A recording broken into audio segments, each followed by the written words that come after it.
लज्जा ट्यूशन केन्द्र रे छात्री को गणदुष्कर्म दुष्कर्म भिडियो भाइराल तदंत करुची पुलिस बैरी हेले 6 नाबालक सहपाठी ए सबु विषय तर्जमा करवा चैनल को सब्सक्राइब करंतु लाइक करंतु नुआ आस्तिले बेल आइकन टी बजाई दियंतु कमेंट मध्य करंतु आसंतु जानिबा बलांगीर जिला तुरेकेला थाना अंचल जड़े नाबालिका छात्री को गणदुष्कर्म घटना चांचल्य सृष्टि करिछि।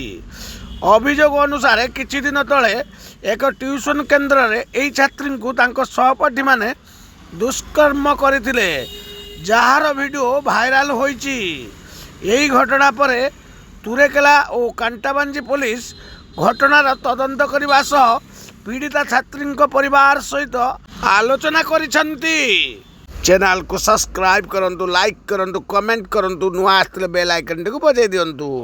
घटना रे संपृक्त 6 जन बालकों को पुलिस पचरा उचरा करुची। कंटाबांजी एसडीपीओ लक्ष्मीनारायण मारांडी कहिसंती घटनार तदंत चलीछि। कंटाबांजी थाना अधिकारी गोपाल चंद्र कर्ण मामलार तदंत करुवा जना पड़िछि।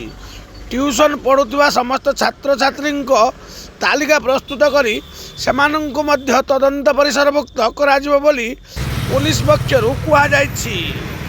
बैरी हेले 6 नाबालक सहपाठी लज्जा ट्यूशन केन्द्र रे छात्री को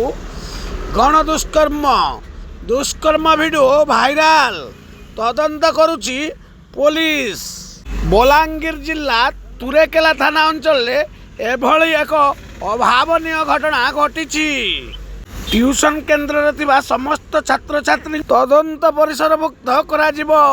राज्य रे अन्य एक घटनाक्रम रे नाबालिका दुष्कर्म अभियुक्त HIV आक्रांत। नाबालिका दुष्कर्म अभियोग रे जेल रे थिबा अभियुक्त HIV आक्रांत एई घटना जना पड़िबा परे पीड़िता चिंतार पड़ी जाइछंती। दुष्कर्म परी पीड़ारू एपर्यंत मुकुली पारि नथिबा पीड़ितांक स्वास्थ्य परीक्षा और चिकित्सा नहीं कौन पदक्षेप निया वर्तमान सुधा जना पड़ी नहीं।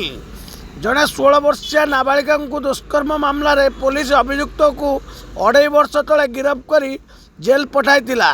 सेही समय मध्य से HIV औषध खाउतले किंतु सेतबेले एई घटना प्रकट होई नथिला। किछि दिन पूर्वरु पीड़िता ए संक्रांत जानिबा सह अभियुक्त तांकु मध्य संक्रमित करथिबा नै आशंका करिसंती। चैनल को सब्सक्राइब करिवे लाइक करिवे कमेंट करिवे नुआ आस्तिले बेल आइकन टी बजाई देबे।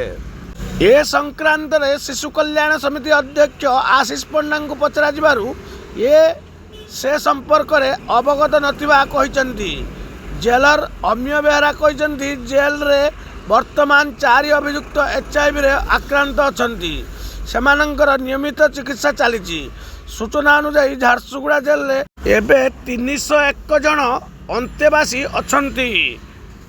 नाबालिका दुष्कर्म अभियुक्त HIV आक्रांत। एही घटना जानिबा परे पीड़िता चिंतार पड़ी जाइछंती।